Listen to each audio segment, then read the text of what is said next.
Bonjour à tous, voici ce qui se passe dans le milieu chrétien de la République démocratique du Congo. Pour commencer, je vous présente un très grand monsieur qu'on appelle Moïse Mbiye, qui à la base est un chantre de l'Éternel, donc il chante pour Dieu. Avec le temps, il est devenu pasteur parce que son père était pasteur avant et maintenant c'est lui qui l'a remplacé, mais il continue quand même à chanter. Il y a 3 ans, il a sorti une chanson qui s'appelle Ye Oyo.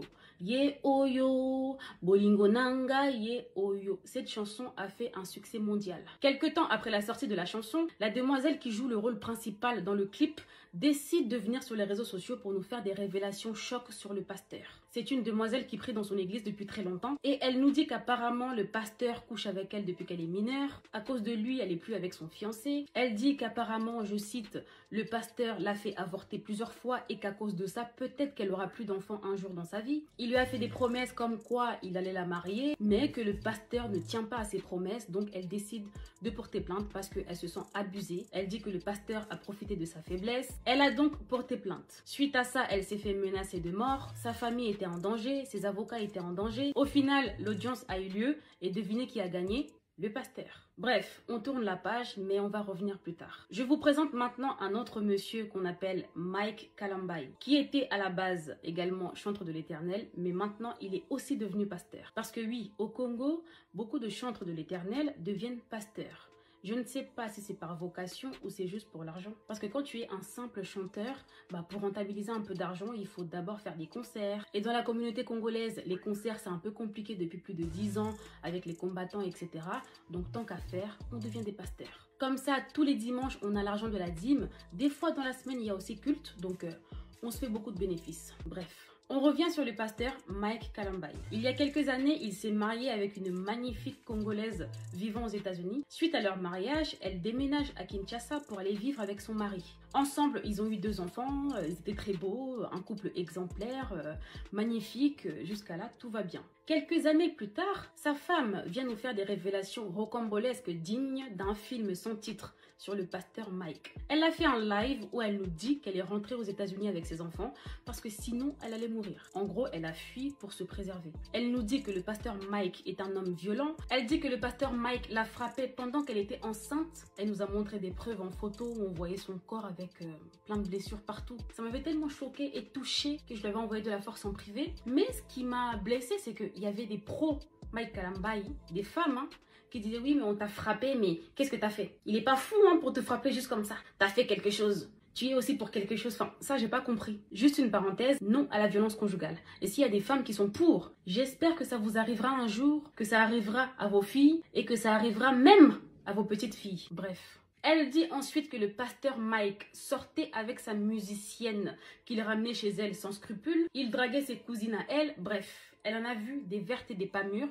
Donc elle a décidé de fuir. Et elle a donc demandé le divorce. Quelques temps plus tard, elle a décidé de refaire sa vie. Sauf qu'il n'y a pas longtemps, il y a une vidéo sextape d'elle qui a fait le buzz sur les réseaux. Les pros Mike Kalambai, les frères et les sœurs en Christ étaient contents. Ils ont dit que c'est bien fait pour elle. Elle a voulu salir la réputation, l'image de l'homme de Dieu 3 fois saint, de leur pasteur. Maintenant, c'est son karma qui est là. Quelques temps après la sortie de sa sextape, c'est maintenant son ex, l'homme de Dieu, pasteur Mike, qui est dans la sauce. Écoutez l'histoire. Il y a quelques jours, notre très cher pasteur Mike a fait un malaise. On voit circuler une vidéo sur les réseaux où il est allongé, il est pas bien, il y a l'ambulance, etc. Donc tout le monde panique, on se demande ce qui se passe. Et on a la réponse quelques heures plus tard. L'histoire c'est quoi? Il y a une femme qui s'appelle Zawadi. Zawadi vit en Australie, elle est mariée, 25 ans et 4 enfants. Cette femme est aussi chantre de l'Éternel. En accord avec son mari, elle décide d'aller à Kinshasa pour faire un feat avec le pasteur Mike. Sur place, elle dépense plus de 10 000 € parce qu'elle est restée à Kinshasa plus longtemps que prévu. Tout ça pour attendre l'arrivée du pasteur Mike qui en ce moment-là était aux États-Unis parce qu'il est l'ambassadeur de l'émission Madjabou Gospel.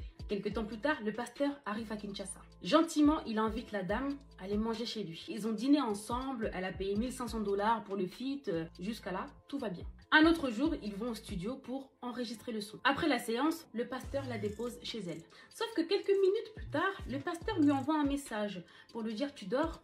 Elle dit « Non, je dors pas, pasteur. » Et le pasteur lui dit « Ok, je reviens te chercher. » Il était très tard la nuit.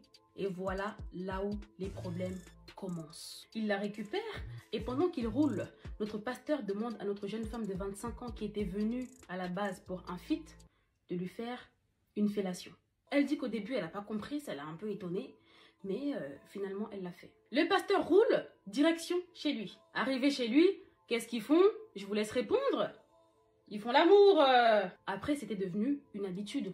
Ils font la première fois, la deuxième fois. Elle précise que le pasteur savait qu'elle était mariée. Et la troisième fois, pendant l'acte, le pasteur lui dit qu'il a envie de faire par derrière. Sauf que elle n'a jamais fait par derrière. Donc elle a dit non, un non catégorique. Elle continue à dire non, non, je ne veux pas. Le pasteur dit oui, oui, s'il te plaît. Elle dit non, pasteur. Et le pasteur lui dit, t'auras pas mal, t'inquiète, je vais mettre un peu de vaseline. Elle continue à dire non, mais le pasteur fait quand même, brutalement. Et à la fin de l'acte, elle s'est retrouvée avec une déchirure. Il y avait du sang. Après l'acte, le pasteur était KO, donc il dormait. Elle s'est dit, bon, maintenant j'ai une déchirure. Au cas où il m'arrive un problème de santé, au moins j'aurai une preuve. Donc elle a filmé la chambre du pasteur, elle a filmé le pasteur en train de dormir, comme ça c'est une preuve au cas où il y a un problème. Tout ce que je vous dis, elle l'a elle-même expliqué dans un live sur Instagram. Après son séjour à Kinshasa, elle décide de rentrer chez elle en Australie. La vérité éclate sur la toile, son mari est au courant de tout. Ils décident de mettre un terme à leur mariage. Donc actuellement, elle est divorcée à cause de tout ce qui s'est passé avec le pasteur Mike. Et juste un petit détail, pendant qu'elle était à Kinshasa, elle a fait des vidéos avec un chantre de l'Éternel, un homme de Dieu qui s'appelle Michel Bakenda. Et apparemment, elle a aussi fait des bails avec Michel Bakenda. Michel Bakenda lui-même, il a aussi fait un scandale il n'y a pas longtemps. Il y a une vidéo de lui qui a circulé il n'y a pas longtemps sur les réseaux où on voyait son sexe. En fait, il draguait une fille sur FaceTime, donc il lui montrait son sexe. Et la fille a décidé de tout filmer, elle a balancé sur les réseaux. Donc, on a vu le sexe de notre chantre de l'Éternel. À part ça, il y a un autre pasteur qui est aussi prophète au nom de Joël Francis Tatou qui fait parler de lui actuellement. Il y a un vocal WhatsApp qui a fuité où on entend notre prophète parler à un homme qu'il appelle chéri en lui disant « Depuis que je suis là, tu ne veux pas me voir. Si tu veux pas de moi, dis-moi. Je dois aller prêcher, mais j'arrive pas parce que tu me manques ou je sais pas quoi. » Je précise que le prophète était marié. Il est maintenant divorcé et on apprend qu'en vérité, il est homosexuel. Toujours en parlant de notre prophète, le dimanche à l'église, il a fait une prophétie de ouf. Il a dit qu'il y avait un jeune homme qui était là, qui était sorcier. Le jeune homme en question, il a confirmé et affirmé tout ce que le prophète disait. Donc l'église était en extase, tout le monde était là. « Wow, notre prophète, il est trop fort, c'est l'homme de Dieu !» Sauf que le lendemain, le jeune homme en question a fait une vidéo pour dire que tout ça était faux. Il dit qu'il a été contacté par le prophète et son staff pour mentir. Tout ça pour 1500 francs congolais qu'il n'a même pas reçu finalement. À part ça, il y a un autre pasteur qu'on appelle Pasteur Mukuna. Il y a un an, une vidéo de lui en train de coucher avec une femme dans une voiture est sortie sur les réseaux. Il dit que c'est pas lui et que c'est juste des gens qui veulent le déstabiliser qui ont fait ce montage. Sauf que il y a une demoiselle qui vient nous faire des révélations choc en disant que dans cette vidéo, c'est bel et bien lui et c'est avec elle qu'il est en train de coucher. Elle aussi décide de porter plainte contre le pasteur parce qu'elle dit qu'apparemment le pasteur l'aurait violée plusieurs fois dans son bureau et qu'il a profité de sa faiblesse parce qu'elle venait de perdre son mari, que le pasteur connaissait très bien d'ailleurs. Donc elle a porté plainte. L'audience a bel et bien eu lieu et devinez qui a gagné? Le pasteur.